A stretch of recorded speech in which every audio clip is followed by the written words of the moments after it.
스포일러 많습니다. 욕설 간혹 있습니다. 청취에 주의하시길 바랍니다.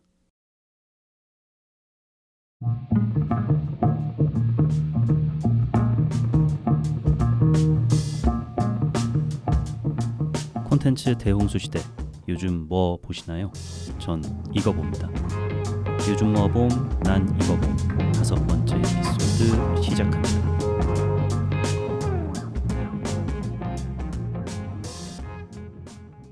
안녕하세요. 요즘 뭐 봄, 난 이거 봄, 요봄 난봄의 진행자 롤린스입니다. 저번에 다뤘던 설계자 흥행 성적이 처참합니다. 이 첫 주 주말 박스오피스 성적이 20만 관객을 기록했는데요. 1위를 못했습니다. 1위는 퓨리오사 29만 관객으로 2위와 한 10만 정도 차이가 나죠. 설계자가 문화의 날에 개봉을 했거든요. 그 덕인지 개봉 첫날 성적이 12만 명이라고 하더라고요. 아마도 개봉 당일이 최고 일일 성적이 되지 않을까 싶습니다. 이 손익분기점이 250만 명이라고 하던데 이 50만 명은 넘길 수 있을런지 참. 이 강동원 배우 최저 흥행 성적을 알아보니까 M 이명세 감독 작품이죠. 44만 명.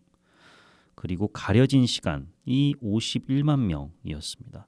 두 작품의 공통점이라고 하면 살아있는 복지 그 자체인 강동원 배우의 정말 화려한 비주얼을 작정하고 우겨넣은 영화잖아요. 그러니까 M이라는 작품이 영상 화보집 아니냐, 이명세 감독이 강동원한테 너무 빠진 거 아니냐라는 비판을 들었는데, 그 비판을 다른 의미로 보면 그만큼 강동원 배우의 외모가 꾹꾹 눌러 담겨 있다는 뜻이겠죠. 그런데 이 작품은 설계자 참 안타깝습니다. 그래도 위안 삼을 만한 거는 설계자 관한 소식이 아니라 퓨리오사 관한 소식이네요. 29만 명으로 박스오피스 1위 그래봤자 얼마 안 되는 성적이긴 한데 중국 개봉이 확정됐다고 합니다. 우리 핑핑이 형이 오케이를 해줬나 봐요. 유의미한 성적을 거두길 바랍니다. 또 토마디랑 자지 밀러 감독이 멱살 잡고 싸우는 거 봐야죠. 부디 우리 따거들이 영차 해줘서 좋은 소식 들려주길 바랍니다. 그럼 요봄 난봄 5번째 에피소드 난 이거 봄 동조자 시작합니다. 이 작품 소개 먼저 드리겠습니다. 이 동조자는 한국에서는 2018년에 출판된 베트남계 미국 작가 비에타인 응우엔의 동명소설을 원작으로 제작된 작품입니다. 이 원작 소설은 퓰리처상도 받았다고 하더라고요. 드라마 동조자의 총괄 책임자, 그러니까 쇼러너를 까느박 박찬욱 감독이 맡았습니다. 어떻게 이 프로젝트에 박찬욱 감독이 참여하게 됐냐면, 캐나다에 아는 프로듀서가 있는데 갑자기 연락이 와서 아주 좋은 책이 있다, 한번 당신과 얘기를 나눠보고 싶다 해서 그래라 했는데 바로 한국에 왔다고 그래요. 그래서 한번 박찬욱 감독이 오는 동안 찾아보니까 이미 한국에 동조자의 공식 번역본이 나와 있었대요. 이 책을 읽어보니까 이 책에 담긴 어떤 군사 독재, 인권 탄압, 식민 지배, 우리에게는 좀 익숙한 이야기, 이런 것들을 미국인 혹은 유럽인 감독에게는 맡기고 싶지 않았다고 합니다. 박찬욱 감독은 이제 책을 읽으면서 이 책을 영화화할 것인가 말 것인가를 결정할 때 2가지 기준이 있대요. 첫 번째는 일단 내가 봤을 때 재밌다. 그리고 두 번째는 내가 이 책의 감성을 잘 표현할 수 있겠다. 이 2가지가 모두 다 충족이 돼서 작품을 맡기로 했다고 합니다. 그리고 특히 이 작품 동조자의 주인공의 처지가 마치 공동경비구역 JSA에서 이영애 배우가 맡았던 그 스위스 혼혈 장교 역할과 비슷해서 좀 더 끌린 측면도 있었다고 합니다. 박찬욱 감독은 총 7부작 중에 초반 1에서 3편까지 연출을 맡았습니다. 그 외에 이제 4편 같은 경우는 시티 오브 갓 두 교황으로 알려진 페르난도 메이렐레스 감독이 연출을 맡았고요. 5에서 7편 연출은 마크 먼든 감독이 맡았다고 합니다. 이제 본인이 1편에서 7편까지 다 감독을 맡지 않은 이유는 아무래도 좀 물리적인 한계도 있고 본인이 쇼러너로서 맡아야 될 일도 많다 보니까 연출을 다 맡기가 좀 힘들었다고 하더라고요. 그러면 이제 아니 감독이 에피소드마다 다르면 완성도가 조금씩 차이를 보이는 거 아니야? 라고 생각하실 수 있는데 박찬욱 감독 말로는 이제 본인이 연출하지 않은 에피소드를 담당한 감독들을 만나서 이제 의도를 한 줄 한 줄 미리 다 얘기했다고 합니다. 박찬욱 감독이 이제 각색도 했고 그로 인해 이제 각본까지도 썼기 때문에 그 의도를 한 줄 한 줄 미리 다 알려줬다고 하네요. 그런데 이제 네 번째 에피소드가 살짝 튑니다. 전반적인 그게 분위기하고는요. 예외인 지점인데 영화 촬영장을 다루는 내용이거든요. 그러다 보니까 아무래도 극을 휘감는 분위기가 좀 완전히 다릅니다. 이 베트남전 영화 촬영 현장을 다루다 보니까 설정 자체가 활력과 좀 광기가 넘쳐야 하는데 실제로 또 그런 게 담겨 있기도 하고요. 그래서 이제 박찬욱 감독이 좀 나와 다른 스타일의 감독이 했으면 해서 그 감독을 모셨다고 하더라고요. 그리고 페르난도 메이렐레스 감독이 박찬욱 감독 말로는 지금 이 업계에서 나와 그보다 반대된 스타일을 가진 감독은 없을 거다. 또 마침 이 에피소드 4가 7개 에피소드 중에 딱 한복판에 있어서 더 잘 된 것 같다라고 얘기를 했습니다. 나머지 3개의 에피소드를 맡은 마크 먼든 감독에게는 박찬욱 감독 본인과 같은 톤을 요구했다고 해요. 그래서 아주 자주 소통하고 각본을 쓰지 않을 때는 현장에 계속 가서 함께 의논했다고 합니다. 그리고 박찬욱 감독이 먼저 찍었다 보니까 그 분량을 계속 보게 하면서 마크 먼든 감독에게 스타일을 익힐 수 있게끔 요구했다고 하더라고요. 아니 그래도 좀 중구난방인 거 아니야 싶으실 수 있는데 후반 작업을 박찬욱 감독이 다 했다 그래요. 사화를 빼고는 한 감독이 맡은 것 같은 균일한 톤이 만들어졌을 것이다 라고 인터뷰에서 밝혔는데 그런 것 같습니다. 물론 저도 보면서 뒤로 갈수록 살짝 연출이나 극을 휘감는 분위기가 1편에서 3편만큼 쫀쫀하진 못하다라는 느낌을 받긴 받았는데 극을 감상하시는 데는 크게 불편함은 없으실 거예요. 출연 배우로는 동양인 감독에게 디렉팅 받고 동양인 배우들과 협연하고 수많은 동양인 스태프들과 수개월에 걸쳐 작업했는데 시상식에서 동양인 배우와 악수 한 번 안 했다고 졸지에 인종차별주의자가 된 로버트 다우니 주니어가 1인 다역으로 나오고요. 그레이 아나토미, 킬링 이브에 나온 산드라오 이 두 배우 정도가 아마도 여러분들이 좀 아실 법한 배우들입니다. 이 외에도 네 번째 에피소드에 한해서 엑스파일의 멀더로 익히 알려졌고 최근에는 최근도 아니긴 하지만 10년 전 얘기긴 합니다만 이제 야스 중독으로 부인에게 이혼당한 데이비드 듀코브니 밀프라는 단어를 전 세계에 알린 존조가 나오긴 합니다만 밀프 이 외에 주요 배역을 맡은 배우들은 지명도가 좀 많이 떨어집니다. 야, 베트남 배우들이라고 무시하네? 야, 뭐 이미 톱스타인 이정재 보고 오징어 게임으로 인해서 유명인 삶 사는 기분 어떠냐고 묻는 미국 리포터랑 너랑 다를 게 뭐냐? 라고 생각하실 수 있는데 근데 이제 진짜 전부 다 신인이라고 봐도 무방을 해요. 그 아마추어 배우들도 많이 뽑았다고 합니다. 아니 그냥 베트남에서 뽑으면 되잖아. 아니 베트남에 사람도 얼마나 많은데. 근데 이제 박찬욱 감독 말로는 베트남에서는 여러 가지 이유로 캐스팅을 하기 어려웠대요. 이제 아마 추정컨대 이 원작인 소설이 공산당 모독이라는 이유로 베트남에서 출판되지 못했다고 합니다. 그러다 보니까 베트남에서 출판되지 못한 작품, 그것도 공산당을 모독했다는 이유로 출판되지 못한 작품에 베트남 배우 땡땡땡이 출연한다라고 하면 시끌벅적해질 테니까 베트남에서 캐스팅하기가 어려웠던 거 아닐까 싶습니다. 온갖 베트남 커뮤니티에 연락을 돌렸다고 합니다. 교포, 3세 이런 사람들을 많이들 뽑았다고 하는데요. 이제 그 중에서도 특히 주인공 이 박찬욱 감독 말로는 지금까지 본인이 감독 생활하면서 가장 어려웠던 캐스팅이라고 합니다. 일단은 이 주인공이 드라마에 안 나오는 씬이 없고 거의 99% 나오고 왜냐하면 이 주인공의 진술 형식으로 벌어지는 얘기이기 때문에 그럴 수밖에 없고요. 이제 그만큼 주의를 기울여서 찍어야 되고 그러다 보니 신인이 뽑힐 수도 있겠다는 각오는 했대요. 그런데 이 역할을 맡은 배우가 갖추어야 할 조건이 무엇이냐? 일단 백인과 베트남인 사이에 혼혈이어야 되고요.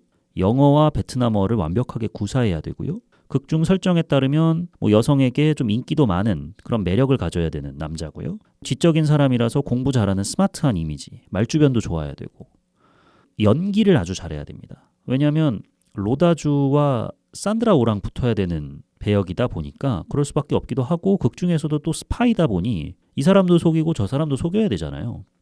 진짜 이런 사람 어딨냐 이러면서 찾고 찾아서 호화수완대라는 이제 호주 출신 배우를 뽑았다고 합니다. 연기 경력이 있긴 한데 매우 짧은 경력이라고 합니다. 이 박찬욱 감독은 만난 지 얼마 안 돼서 이 사람으로 가야겠다라고 마음속으로 정해놨대요. 근데 이제 절차란 게 있으니까 쉽게 자기 마음대로 그냥 이 사람으로 가지? 조용히들 하지? 닥쳐. 이럴 순 없잖아요. 지난한 과정을 거쳐가지고 캐스팅을 했다고 합니다.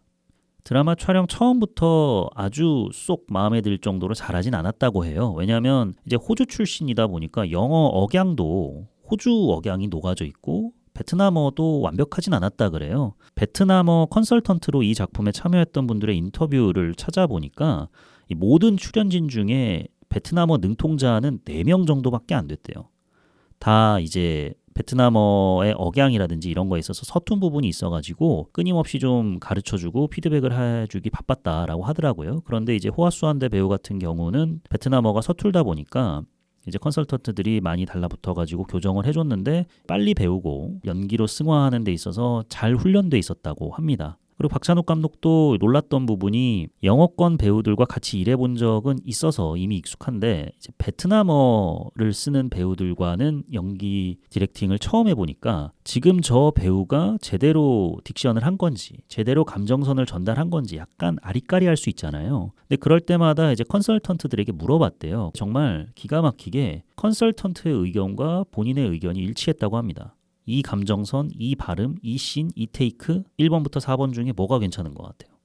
전 3번이요. 나도 3번인데. 이런 식으로 연기라는 그 퍼포먼스에 담긴 에너지는 뭐 언어를 가리지 않고 똑같이 느낄 수 있는 거구나라는 생각을 했다고 합니다. 그 다음에 이 밖에도 제가 말씀드렸다시피 아마추어 출신 배우들이 많다고 했잖아요. 이제 주인공 호화수완대 그리고 로다주 다음으로 분량이 많은 장군 역할 맡은 토안 레 배우는 디즈니 웹 디자이너 출신이래요. 연기를 한 번도 해본 적이 없답니다. 근데 아주 얄밉고도 멍청하고도 수국 꼴통 보수 같은 이미지를 잘 소화해낸 것 같아서 좀 대단하다라는 생각을 했습니다. 또 장군의 충신 역할인 일명 만두 소령은 베트남의 윤재균 감독이라는 별명을 갖고 있대요. 제가 윤재균 감독 정말 사랑하고 존경하고 그의 흥행 감각에 있어서는 혀를 내두르는데 이분도 마찬가지라고 합니다. 이 베트남에서 먹어주는 흥행 성공 감독이라고 합니다. 그래서 박찬욱 감독이 물어봤대요. 아니 왜 이런 작은 역할까지 하려고 여기까지 왔어요? 라고 하니까 박찬욱이 연출 어떻게 하나 보려고요. 이렇게 얘기했다고 합니다. 아마추어 배우들이라 좀 보는데 답답하거나 한계가 있지 않을까 싶으실 텐데 그렇진 않습니다. 보는데 충분히 이해도 잘 되고 감정선도 잘 전달되고 감독의 연출도 있겠지만 배우들도 충실히 감독의 니즈에 맞춰서 연기를 해준 게 보여서요. 전혀 걱정하실 거 없이 보셔도 될 것 같습니다. 그럼 줄거리 요약 시작하겠습니다. 이 드라마는 베트남 전쟁 직후 북베트남 그러니까 공산당 체제 하에 재교육 수용소 어느 독방에 갇힌 남자 수용자를 비춰주면서 시작합니다. 무언가를 되게 열심히 적고 있어요. 곧 수용소장이 찾아오더니 이번엔 제대로 썼지? 빠짐없이 쓴 거 맞지? 이렇게 물어요. 그러니까 남자가 저 진짜 짜낼 만큼 짜냈습니다. 더 쓸 얘기 없어요. 이러면서 이제 답답하다는 듯이 마치 그 범죄와의 전쟁에서 곽도원을 처음 만난 최민식이 저도 공무원 출신입니다. 저도 북베트남 공산당 공무원 출신이에요. 뭐 이런 식으로 막 어필을 해요. 그러니까 수용소장이 안 돼 들어가 안 돼 안 받아줘 다시 써 이럽니다. 그럼 도대체 이 수용자는 누구냐? 시계를 조금만 앞으로 당겨서 이때는 베트남 전쟁 막바지입니다. 하노이가 함락되기 불과 몇 개월 전이죠. 이 남자의 정체는 바로 남베트남 비밀경찰 소속 대위로 하노이 실세 장군의 공보관입니다. 근데 그냥 하인이에요 사실상. 그만큼 신뢰가 크다는 뜻이기도 하죠. 이 대위는 프랑스인 아버지와 베트남 어머니 밑에서 태어난 혼혈입니다. 이제 극 중에서 잡종이라고 불리면서 좀 멸시를 당하기도 하는데 머리가 대단히 비상해가지고 CIA 요원 클로드 로다주가 맡은 역할이죠. 클로드에게 발탁돼서 미국 유학까지 다녀온 수재입니다. 하지만 실상은 남베트남에 잠입한 공산당 스파이예요. 장군도 심지어 클로드도 이 사실을 모릅니다. 이제 고급 정보들을 공산당에 넘겨주는 임무를 수행 중인데요. 이 판세가 결국 공산당에게 기울고 장군 내외가 클로드에게 문의해서 비행기로 미국 망명을 하려고 합니다. 대위 입장에서는 드디어 혁명의 시대가 도래하는구나 하는데 대위에게는 피를 나눈 형제보다 가까운 의형제 친구들이 있어요. 남베트남 공수부대원이자 맹렬한 반공주의자인 본, 치과의사인 만이 바로 그들인데요. 사실 만도 공산당 스파이예요. 근데 이제 이 만이 대위에게 너도 장군과 함께 미국으로 가라 이럽니다. 대위는 반발하죠. 그래 안 가려고 해요. 하지만 만이 이빨 빠진 호랑이도 호랑이야. 그 장군 미국 가가지고 CIA와 무슨 작당을 벌일지 모르니까 곁에서 잘 감시해. 그것 또한 혁명 영웅으로서 해야 할 일이야 라면서 설득을 합니다. 이제 대위는 고민을 하죠. 고뇌를 하는데 안 가려고 하다가 이제 갓 아이를 가진 본이 눈이 밟히는 거예요. 왜냐하면 여기 남아있으면 개죽음 당할 게 뻔한데 본과 그의 가족을 살리기 위해서라도 비행기에 몸을 실어야겠다라고 생각을 해서 장군에게 요청을 해서 본과 그의 가족 세석을 할당받습니다. 하지만 불행히도 비행기 탑승 과정에서 공산당 공격으로 인해 본의 아내와 아이가 사망을 하게 되고 대위와 본은 가까스로 비행기에 탑승을 합니다. 이제 미국에 도착을 해서 난민 수용소에 이 장군과 그의 휘하들 혹은 가족들이 생활을 하게 되죠. 근데 이 장군이 참 철이 없는 게 난민 수용소에서 군복을 입은 채 막 돌아다닙니다. 거기다가 막 왕처럼 굴려고 해요. 뭐 식사는 괜찮으세요? 다 좋아질 겁니다. 뭐 이지랄 떨고 앉아 있어요. 이러니까 탈출 과정에서 자식과 남편 잃은 아녀자들이 집단으로 린치를 가합니다. 장군에게. 이 장군은 대위에게 나의 인민들이 나에게 이럴 리가 없다. 이 아녀자들을 조종한 배우가 분명히 있다. 야, 너 스파이 색출해 라고 얘기를 합니다. 대위가 애둘러서 이제 린치 당한 이유가 그것 때문은 아닐 건데요. 스파이가 장군님 이게 그러니까 장군님 제가 그 군복 입지 말라고 말씀드렸잖아요. 이랬는데 말이 안 통해요. 이제 단연간 곁에서 본 장군은 한번 편집증 증세가 도지면 답이 나올 때까지 몰아붙이는 성격입니다. 뭐 그럴만도 하죠. 뭐 얼마 전까지는 그럴 수 있는 또 그렇게 만들 수 있는 위치에 있던 인물이니까요. 대위가 대충 알겠다고 얘기합니다. 대위도 나름 이제 미국에서 살 길을 찾아야 되잖아요. 대학 시절 은사에게 편지를 보냅니다. 대학 시절 은사도 로다주가 맡은 역할이에요. 뛰어난 학생이었던 그를 기억하는 대학 교수가 자신의 동양학과 사무실 같은 데의 연구원으로 꽂아줍니다. 근데 이 사람은 겉으로 보기에는 되게 동양 문화에 심취한 사람처럼 보이지만 절대 그렇지 않습니다. 근원적으로는 동양 문화는 어디까지나 유흥거리이고 고상한 지식인처럼 행동하지만 본인이 가둬둔 틀 안에서 동양 문화를 해석하는 인물이에요. 동양인 전문가랍시고 막 인종차별적인 행동이나 발언도 서슴없이 합니다. 참고로 이 교수의 비서가 산드라오 배우가 맡은 소피아 모리입니다. 이제 일본인인데 어렸을 때 미국 내 일본인 수용소로 건너와가지고 일본어를 몰라요. 자유연애를 추구하는 사람이고 냉소적인 태도 여러모로 우리가 일본 하면 떠오르는 요소보다 미국 하면 떠오르는 요소로 가득한 인물이죠. 대위하고 같이 교수 뒷담화 하다가 눈이 맞습니다. 그래가지고 아주 처음에는 이제 야스 파트너로 시작을 해가지고 만나면 반갑다고 뽀뽀뽀, 헤어지면 또 만나요 뽀뽀뽀, 그냥 헤어지지 말아요 뽀뽀뽀 이러면서 하루에도 2번, 3번, 4번씩 하다가 연인인 듯 연인 아닌 연인 같은 관계로 발전하게 됩니다. 본은 어떻게 됐느냐? 가족을 잃었으니까 폐인처럼 살죠. 이제 대위랑 같이 사는데 잘 씻지도 않고 술만 마십니다. 장군도 마찬가지예요. 얼마 전까지 궁궐 같은 대저택에서 살다가 이제는 초라한 주택에서 살게 되니까 슬슬 아내와 딸 눈칫밥 먹으며 살아갑니다. 그래도 여전히 난민 사회에서는 아이고 우리 장군님, 아이고 장군님 충성 이런 소리를 듣긴 합니다. 하지만 어디까지나 왕관을 쓴 광대라는 대위의 조롱을 들을 정도로 신세가 많이 좀 처량해졌죠. 근데 그 와중에도 여전히 본인과 함께 망명 온 베트남 난민 중에 자신을 노리는 스파이가 있다고 믿어요. 아내 등살에 떠밀렸는지 리코샵을 오픈했는데 이 리코샵 오픈하고 개업식 끝난 다음에 군인 출신 난민들 한 명 한 명 자신의 사무실로 불러가지고 누가 스파이인 것 같아? 누가 쥐새끼인 것 같냐고 이렇게 떠봅니다. 페인같이 지낸 본도 이 뿌락지 새끼 색출한다는 말에 되게 적극적으로 임해요. 대위 차례가 옵니다. 장군 사무실로 딱 들어가니까 뭐야? 망명 이후에 소식이 끊겼던 CIA 요원 클로드도 함께 있는 거예요. 근데 거기서 대위가 제가 스파입니다. 이럴 순 없잖아요.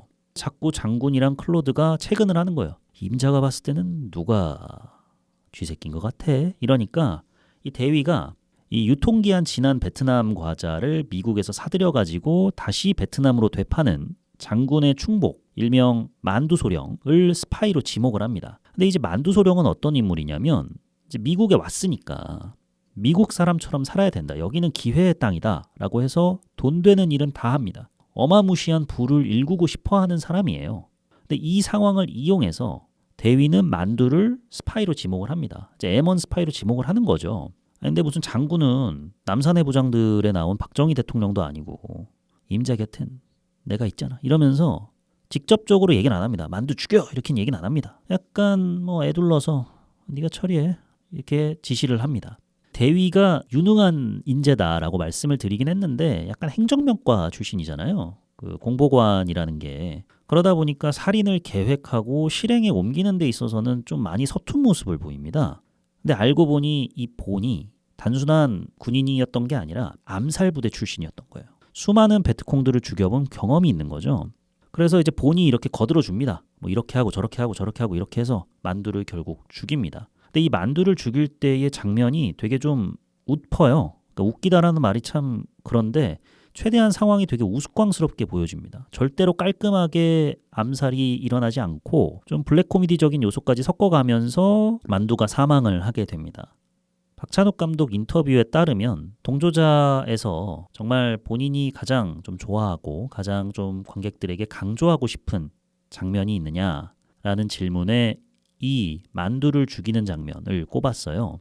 왜냐하면 만두 소령을 죽일 때 대위의 어떤 딜레마, 죄의식이 응축되어 있어서 이 응축된 것이 쇼가 끝날 때까지 영향력을 주기 때문에 이 장면을 되게 중요하게 생각한다라고 하시더라고요.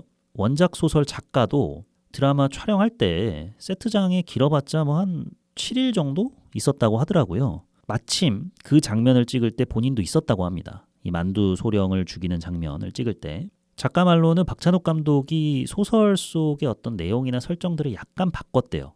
많은 사람들이 합심해가지고 내용을 바꾸는데 변화를 이끄는 그 과정과 그 모습들이 되게 인상적이었다고 하더라고요. 그로 인해 만들어진 결과도 본인은 대단히 흡족하고 그래서 한번 작품을 보실 예정이거나 작품을 보셨던 분들은 이제 만두 소령이 죽는 장면을 좀 유심히 보시면 될 것 같습니다.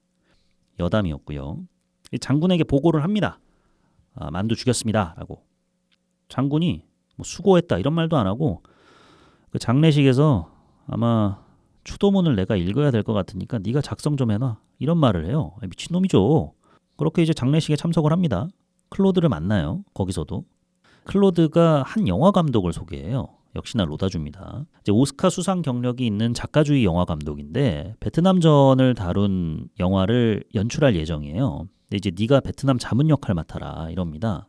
공산당 또한 미제국주의 영화에 은근슬쩍 공산당 체제 선전 문구를 집어넣을 수 있는 기회다 싶어가지고 대위에게 합류를 하라고 해요. 참고로 이 공산당 연락책은 만입니다.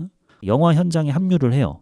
그런데 이 감독이 사실 예술을 핑계로 온갖 개똥 철학을 늘어놓는 궤변자에 가까운 인물이에요. 본인은 어떤 베트남전에 담겨있는 각종 애환들을 영화에 녹이고 싶다라고 포부를 밝히는데 정작 촬영 현장에서 베트남 단역 배우들을 대하는 태도는 몰지각하기 그지없고 베트남인들을 연출하는 태도 또한 상당히 무성의하고 그러다 보니까 대위와 감독이 좀 크고 작은 갈등을 빚습니다. 그 끝에 감독의 의도인 것 같은데 이 대위가 거의 죽을 뻔한 적도 있어요. 마지막 장면이 대규모 폭발신인데 폭발신 현장에 대위가 뭐 일이 있어가지고 가서 이제 상념에 젖어 있는데 감독은 대위가 폭발신 촬영 현장에 있다는 걸 알면서도 레디 액션을 외칩니다. 그래서 대위가 거의 죽을 뻔해요. 현장에서 미국 집으로 돌아왔습니다. 돌아오니까 장군이 뭔가 계획을 꾸미고 있다는 소문이 베트남 커뮤니티에 쫙 퍼진 거예요. 대위가 저 양반 또 왜 저 지랄이냐 해가지고 확인을 해보니까 베트남 재수복이라는 이름 하에 무려 군사작전을 계획하고 있었던 거예요. 포화하니까 클로드하고 그린벨의 출신 하원 의원 역시 로다주가 맡은 역할입니다. 에게 금전적 지원을 받는 것처럼 보입니다. 여러모로. 대위가 봤을 때는 정말 어이없는 계획인데 이 계획에 열정적으로 지원금을 보내는 베트남 동포들도 꽤 있어요. 다 끝난 전쟁 바짓가랑이나 붙들고 있는 장군의 이 한심한 망상에 대위가 탄식을 하는데 어느 날 장군이 대위를 어디론가 데리고 가요. 어디론가 딱 가니까 군사훈련장이 있습니다. 대략 100여 명 정도 되는 병사들이 한창 훈련 중이에요. 이 판을 있는 대로 벌린 거죠. 곧 본격적인 작전에 돌입할 거다라는 얘기까지 돌아요. 그 와중에 또 본도 아주 열정적으로 그 훈련에 참여하고 있습니다. 이 자살특공대나 마찬가지인 작전에 본이 나도 갈 거다. 나는 여기서 사는 게 아니다. 나를 이렇게 만든 공산당 놈들 내가 다 때려 죽일 거야. 이렇게 얘기를 합니다. 그러니까 대위는 답답하죠. 야, 거길 네가 왜 가냐. 야, 너도 알지 않냐. 이거 다 끝난 전쟁이고 돌이킬 수 없다. 근데 도대체 왜 그러는 거야? 하는데 이제 본은 듣는 둥 마는 둥 하죠. 그럼 과연 이들의 운명은 어떻게 될까요? 혁명 영웅은 임무를 성공적으로 마치고 과연 고국으로 돌아갈 수 있을까요? 왜 하필 수용소에 갇혀 있는 걸까요? 쿠팡 플레이로 확인해 보시길 바랍니다. 여기까지가 간략한 줄거리 요약이었습니다. 좀 길었나요? 설계자 줄거리를 너무 길게 해가지고 짧게 해본다고 해봤는데 어떤지 모르겠습니다. 피드백 주시면 감사하겠습니다. 피드백 주실 메일은 moviequizbang@gmail.com입니다. 그럼 이제 좋았던 점과 아쉬웠던 점에 대해서 얘기를 해보려고 합니다. 우선 좋았던 점부터 말씀을 드리면요. 박찬욱 월드의 정체성을 저는 경계에 선 인물이라고 생각을 합니다. 박찬욱 감독 연출작 주인공들은 거의 다 극한의 밸런스 게임에 놓인 인물들이죠. 마침내 복수를 감행할 준비가 됐지만 미도의 정체를 알게 된 후 혼돈에 빠지는 올드보이 오대수. 등쳐먹기 위해 혹은 살기 위해 속여야 하는 상대방과 사랑에 빠진 아가씨 수키와 히데코. 사건의 범인일지도 모르는 여인에게 점차 빠져드는 헤어질 결심 해준. 사이보그지만 괜찮아는 정체성 혼동 그 자체인 정신병동에서 벌어지는 이야기고, 리틀 드러머 걸도 스파이물이니까 더 말할 것도 없죠. 동조자도 스파이 장르물이다 보니까 또 경계에 선 인물이야 라는 생각이 바로 들어요. 또 진리법도 하고. 하지만 그만큼 좀 관객 몰입도를 높이는 방법 또한 박찬욱 감독은 알고 있는 것처럼 보입니다. 경계에 선 인물에 시청자가 관심 갖고 나아가서 몰입하게 만들려면 각종 설정을 켜켜이 쌓아가지고 황금 밸런스를 맞춰 나가야 되지 않습니까? 결국 시청자로부터 나라면 어떤 선택을 할까라는 궁금증을 이끌어내야 되는데 7부작에 달하는 만큼 사랑, 우정, 연민, 증오, 차별, 복수 다양한 이야기거리들이 버무려져 있어요. 그래서 갈 길을 잃어버리는 주인공, 점차 설 자리마저 잃어버리는 주인공 대위의 심정에 동화되게 만듭니다. 또 경계에 선 인물이야? 라는 생각이 들 법도 하지만 질리진 않았습니다. 이 재미의 요소를 또 높여주는 부분이 감질맛 아주 맴돌게 하는 후킹입니다. 이 박찬욱 감독이 인터뷰에서 밝히기로 요즘 시청자들은 이제 한꺼번에 보는 걸 좋아하지 않냐. 하지만 이제 하나씩 공개되는 걸 기다리는 맛도 꽤 있다. 끝날 때 마무리를 감질나게 가차없이 끊어버려서 다음 주를 기다리게 하지 않냐. 싸구려 트릭이라고 취급받을 수 있겠지만 나는 이게 참 좋다. TV는 그런 맛에 하는 거라고 해도 과언이 아니다. 이런 감정을 만끽하기 위해서 기다렸다 보는 게 더 좋다고 생각을 한다라고 밝히셨더라고요. 저는 참고로 한꺼번에 몰아보긴 했습니다만 감독님의 이 말씀이 절대 과언이 아니었어요. 이 정신에 입각해서 후킹 요소들을 가득가득 집어넣어서 각 에피소드의 마무리를 짓습니다. 주인공의 정체가 탄로 날 것만 같은, 생사가 불분명할 것 같은, 큰 일이 일어날 것만 같은, 에피소드마다 뭐 할 것만 같은 엔딩으로 끝을 맺어가지고 되게 다음 편을 기대하게 만들어요. 만약에 한창 공개 중일 때 봤다면은 본방사수까지는 아닌데 가급적 좀 빨리 챙겨보려고 했을 것 같습니다. 또 좋았던 점은 로버트 다우니 주니어가 역대급 개런티를 받았다라는 얘기가 이 동조자가 공개될 때쯤 함께 뉴스로 보도되지 않았습니까? 회당 200만 불을 받았다고 하나요? 7편을 찍었으니까 1,400만 불을 받은 거죠. 그 값을 톡톡히 합니다. 이 박찬욱 감독이 밝히시기로 각기 다른 이 인물들, 클로드, 대학 교수, 하원 의원, 영화 감독, 자본주의 시스템, 기관 등등 각기 다른 부분의 미국을 보여주는 것 같지만 결국 하나의 존재다라는 거를 어필하고 싶었다고 하시더라고요. 근데 이에 이제 로다주가 완벽하게 부응을 합니다. 단순 메이크업 변화로만 차이를 주지 않고 억양, 발성, 또 동작, 표정 등 각기 다 다르게 표현해요. 정말 감독이 오브제로서 활용하기에 저만한 배우가 또 있을까라는 생각을 했습니다. 이 로다주로 인해서 표현된, 그리고 로다주의 주변 인물들도 함께 그려나가고 있는 위선자 미국, 그때 그 시절 위선자 미국을 풍자하고 조롱할 때 묘한 쾌감 같은 게 느껴져요. 결국 로다주의 1인 다역, 또 그때 그 시절 동양 배역을 돌려막았던 것을 미러링을 하는 거지 않습니까? 에피소드 4화에서 존조가 맡은 역할이 이제 한국계 미국인인데 그냥 이 영화에서 동양인 필요하다 하면 그냥 존조 데려다 쓰는 거예요. 그래서 존조가 웬만한 동양인 역할은 다 합니다. 할리우드가 당시 얼마나 어떤 동양 배우들을 다루는 태도에 있어서 몰지각했는가를 보여주는 건데 그거를 미러링을 한 거죠. 각기 다 다른 인물이긴 했는데 대위의 기억 속에는 그놈이 그놈이다 라는 또 의도가 녹아 있으니까 좀 피식하게 만드는 부분도 있고요. 저 같은 경우도 예전에 외국인들 만나면 외국인들이 막 놀래요. 어떻게 한국 사람들은 중국 사람, 일본 사람 다 구분하느냐. 되게 신기하다 이렇게 얘기를 해요. 그럼 이제 전 반문하죠. 너도 너랑 캐나다 사람, 영국 사람 3명 있으면 누가 누군지 다 구별할 줄 알지 않냐. 그러고 그렇지. 그거랑 똑같은 거야 인마. 이렇게 얘기를 하니까 단박에 이해를 하더라고요. 그것처럼 우리 눈에는 다 엇비슷하게 생겼다라는 것을 그들이 조롱했던 대로 되받아쳐주는 느낌이 들어가지고 통쾌한 감정이 들었습니다. 또 그 로다주가 맡았던 대학 교수 역할이 동양 사상을 존중하고 흠모하는 척하지만 어디까지나 유흥과 놀이의 대상으로 아시아를 소비하는데 비단 대학 교수뿐만이 아니라 전 세계적으로 그런 마인드를 갖고 있는 사람들이 얼마나 많습니까 지금까지. 그러다 보니 좀 씁쓸하더라고요. 위하는 척하지만 속으로는 재미의 대상으로만 아시아를 바라보는 그들의 태도에. 그리고 에피소드 4화가 이 풍자의 정점이에요. 영화 감독이 베트남 단역 배우들이 영화 내용과 아주 상반된 내용의 베트남어를 막 내뱉어요. 그냥 아무 말이나 합니다. 그런데도 이 감독은 베트남 말을 모르니까 저 사람 뭐라고 한 거야? 라고 관심을 가져야 되는데 별로 그렇게 관심 갖지 않아요. 그냥 대충 제대로 말한 거지. 오케이 넘어가. 좋아. 아주 액션이 풍부하네. 감성이 풍부해. 좋아. 다음. 이렇게 넘어갑니다. 이 장면을 보면서 뭐가 떠올랐냐면 실제로 1970년대 할리우드에서 제작된 한 코미디 영화가 있어요. 근데 거기서 그 감독이 한국 배우에게 그냥 한국말로 아무거나 얘기하세요 라고 해가지고 그 배우가 한국말로 무조건 말하라니 한심하군. 이런 식으로 막 얘기를 하는 장면이 고스란히 영화에 담겨 있어요. 그거 아마 구글에다가 한국말로 무조건 말하라니 한심하군이라고 치시면은 나무위키에 나옵니다. 클립도 나와요.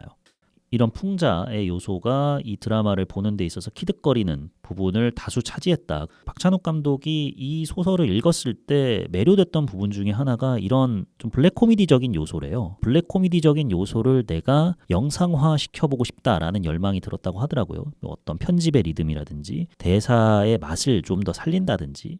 이제 박찬욱 감독 하면은 미장센의 대가라는 말들을 하지 않습니까? 미장센의 대가다운 시대 고증이 정말 훌륭하다고 느꼈습니다. 물론 제가 그때 그 시절 그곳에 살아본 적이 없어서 태어나지도 않았었고 그래서 이거 완전 찐이네. 맞아. 저 때 베트남 저랬지. 미국 저랬어. 라고 할 수는 없는데 70년대 느낌만 주지 않고 그때 그 시절 공기를 재현하려 한 흔적을 역력하게 느낄 수 있다고 전 감히 말하고 싶습니다. 각종 작은 소품부터 온갖 건물들에서 그런 느낌을 물씬 받을 수가 있어요. 본 역할 맡은 배우의 인터뷰를 제가 봤는데 장군이 개업한 리커샵에서 촬영을 하는데 이 진열장에 헤네시 위스키가 없더래요. 본 역할 맡은 배우 말로는 베트남 사람들이 헤네시 위스키를 그렇게 좋아한답니다. 이유는 자기도 모르겠대요.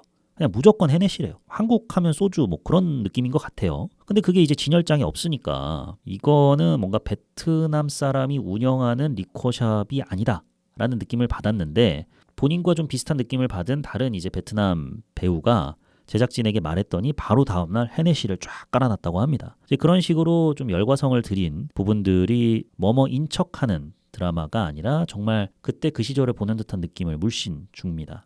또 마지막으로 참 좋았던 거는 참 표현의 자유가 부럽다라는 생각이 들었습니다.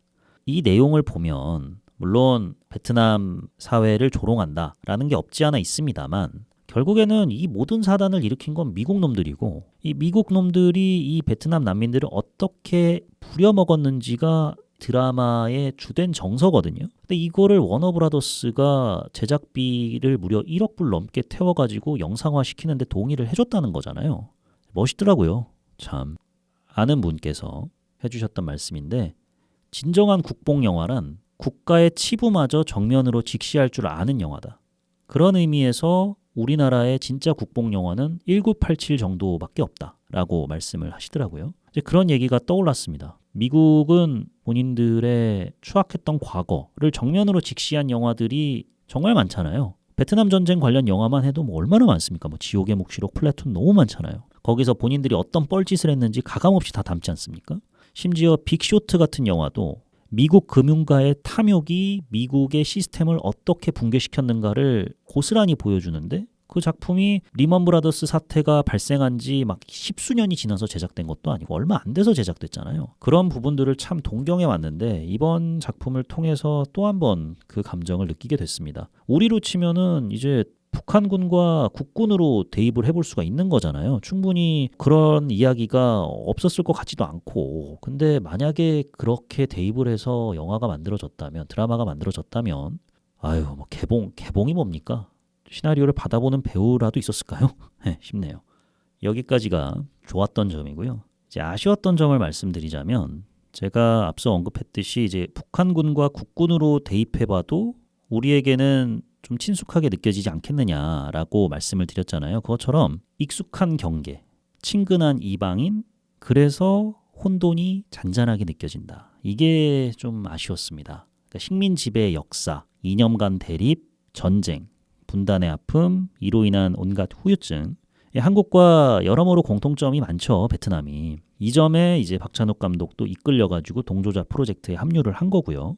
제가 이제 좋았던 점에서 경계선 인물이 시청자들로부터 관심을 갖게 만들려면 각종 설정을 켜켜이 쌓아가지고 황금 밸런스를 맞춰 나가야 된다. 그래서 이제 뭐 사랑, 우정, 연민, 증오, 차별, 복수 뭐 다양한 이야기거리들이 제공이 돼가지고 질리지 않고 시청 가능하다라고 말씀을 드렸잖아요. 그런데 그 사랑, 그 우정, 그 연민, 그 증오, 그 차별, 그 복수 등이 한국 사람들에게는 좀 익숙해요. 전후 한국 사정을 다룬 작품에서 자주 언급되는 내용들이기도 하고, 한국의 뭐 몇 없는 스파이물들도 대부분 이런 내용들을 다루지 않습니까? 그러다 보니까 이제 베트남인 관점에서 바라본 베트남 전쟁 이후 베트남 난민들의 미국 정착기 혹은 그들의 생활이 미국 시청자들에게는 되게 흥미로울 수는 있다고 생각해요. 근데 우리나라에게는 좀 극적으로 이제 큰 분기점을 맞이하는 순간들, 뭐 말씀드렸다시피 정말로 장군이 무장단체를 조직해가지고 훈련시키고 있다더라, 이런 거를 제외하고는 전부 대위의 갈등 그리고 고뇌, 이게 반복되는데 우리에게는 익숙한 소재만 계속해서 나오다 보니까 주인공과 점점 더 동화돼서 나라면 주인공처럼 행동할까? 행동하지 않을까? 이런 생각을 한다기보다는 비슷한 램퍼런스들을 끊임없이 좀 찾아서 곱씹어보게 만들어요. 이게 저는 흥미를 돋는다기보다는 좀 흥미를 떨어뜨리는 요소, 좀 제3자적 관점으로 바라보게 만드는 요소라고 생각을 합니다. 뭐 제3자적 관점으로 바라볼 수도 있긴 하겠습니다만, 경계선 인물에 동화되어야 하는 게 경계선 인물을 주인공으로 내세울 때의 가장 큰 재미 포인트라고 생각을 하는데, 그 부분이 좀 희석된 것 같아서 아쉬웠습니다. 왜냐하면 동조자를 한국 시청자들은 어떻게 처음 접하게 될까를 생각해보면 결국 박찬욱 아니면 로다주잖아요. 아니면 뭐 쿠팡 쿠팡을 쓰는데 뭐 동조자 시청하면 뭐 이거 할인 뭐 이런 거를 이제 보다 보니까 동조자가 뭐야? 로다주 나와? 박찬욱 감독이야? 하면서 보게 되겠죠? 아무래도 한국 시청자들에게는 박찬욱 감독의 이름값에 더더욱 끌려가지고 동조자를 시청하게 될 가능성이 높겠죠. 또 박찬욱 감독의 연출작을 한두 편 정도 봤다면 이제 주인공이 갖는 고뇌, 방식에 이미 좀 익숙하실 거고요. 이제 원작 소설이 있는 드라마다 보니까 뭐 근원적인 한계라고 생각할 수는 있겠습니다. 그래서 아마도 한국에서 큰 반향을 못 일으키고 있지 않나 싶어요. 미국도 좀 조용한 것 같고요. 그 다음에 아쉬웠던 점은 아마추어 배우들을 많이 뽑았다고 말씀드렸잖아요. 관람을 하시는 데 있어서 아마추어 배우들 혹은 연기 경력이 짧은 배우들의 연기가 보는데 지장을 주지 않을까? 그런 우려는 덜어놓으셔도 된다라고 말씀드리긴 했는데, 확실히 밀리는 부분이 있긴 있어요. 그 로다주랑 산드라오랑 붙을 때 박찬욱 감독이 얘기를 했던 것처럼 주로 주인공에게 좀 아쉬운 거죠. 뭐 저렇게까지 열심히 노력을 한 배우에게 트집을 잡는다는 게 좀 미안한 감정이 들긴 합니다만 감정적으로 격해진 순간에서 이 배우의 표정 연기라든지 이런 부분이 확실히 대배우 로다주 산드라오에게는 미치지 못하는구나, 잡아먹혔구나 느낌이 들어서 물론 잡아먹혀야 되는 의도가 다분한 장면들도 있죠. 그거 말고도 이미 이 배우가 지고 들어갔구나라는 생각이 들 때가 종종 있어서 살짝 몰입감을 해치는 부분들이 있었습니다. 그 다음에 마지막으로 아쉬웠던 점은 대단히 무미건조한 7화 연출입니다. 드라마의 구조상, 드라마의 내용상 7화가 모든 것을 마무리 짓고 여운을 남기면서 끝내야 되죠. 주인공에게 계속 진술서를 작성하게 한 배경은 무엇인가? 주인공은 어떤 선택을 내릴 것인가? 이 정서적으로 가장 드라마틱한데 화면 연출이 그것을 담아내지는 못한 느낌이에요. 드라마틱한 것에 맞춰서 막 역동적으로 카메라가 움직여야 되고 그것이 아니라 뭔가 대단히 서정적으로 담으려고 한 것 같긴 한데 그 서정적으로 담으려고 한 연출이 고스란히 관객들에게 전달된다기보다는 배우들의 연기에 의존하고 있는 측면이 있는데 말씀드렸다시피 배우들의 연기가 아직은 무르익지 않은 부분들이 있는데 너무 배우들의 그 무르익지 않은 연기에 기대려고 한 거 아닌가 좀 패착이긴 하죠. 아 드디어 궁금했던 게 다 풀리는구나 하는데 약간 맥이 빠지는 느낌이었달까요? 이제 여기까지가 드라마 동조자에 대한 저의 좋았던 점과 아쉬웠던 점이었습니다. 그럼 별점과 한 줄 평을 남겨야 될 것 같은데요. 동조자에 대한 제 별점은 3.5 볼만한데? 입니다. 익숙한 부분도 있고 친숙한 문화권에서 벌어지는 에피소드들을 담다 보니까 약간은 루즈해지는 부분이 없진 않습니다만 연출자가 누구이냐, 쇼러너가 누구이냐 이런 것들이 참 중요하게 이 작품에서는 발현된 것 같아요. 7부작 보시는 데 있어서 전혀 후회하지는 않으실 거라고 생각을 합니다. 그럼 이 드라마 동조자에 대한 제 한 줄 평은 친숙한 이야기에 박찬욱의 등장이라 재밌어지겠네 입니다. 예, 오그라드시죠? 그러시라고 이 한 줄 평을 남긴 겁니다. 김은숙 작가가 집필한 상속자들이란 드라마에서 강하늘 배우가 맡았던 역할이 있는데 이제 학교가 돌아가는 꼴이 개판이니까 뭐 후배들이 뭐 학교 광장에 모여가지고 뭐 개판 치고 있으니까 그 장면을 딱 보면서 사탄들의 학교에 루시퍼의 등장이라 재밌어지겠네 딱 이러거든요. 진짜 와 항마력 딸린다고 하죠. 제가 기억하는 게 맞다면은 그 대사가 언제 나왔냐면 이민호랑 김우빈이 둘이 또 뭐 이런저런 일로 싸웁니다. 몸싸움을 하진 않고 둘이 이제 눈알 부라리면서 독서를 날리면서 대치를 하는 상황입니다. 두 킹카가 학교 광장에서 대치를 하고 있으니까 그만한 꿀잼이 어디 있겠습니까? 이제 학생들이 막 주변을 에워싸면서 어머 무슨 일이야? 쟤네도 저러나 봐 뭐 이러는데 마침 그 학교의 전학온 박신혜가 핸드폰에 너무 집중한 나머지 그 둘이 대적하고 있는 걸 못 보고 그 둘을 바라보는 수십 명의 학생이 있다는 걸 모르고 두 남자 사이로 뚜벅뚜벅 걸어갑니다. 예, 핸드폰 하느라 바빠가지고요. 주변이 너무 조용하니까 뭐지? 하고 보니까 이제 김우빈과 이민호가 본인을 향해 눈을 이글거리고 있는 걸 발견을 하고 박신혜가 어머? 하자마자 드라마가 끝이 납니다. 그리고 이제 이홍기의 너만 보인단 말이 하면서 끝나는데 야 놀라운 작품이에요.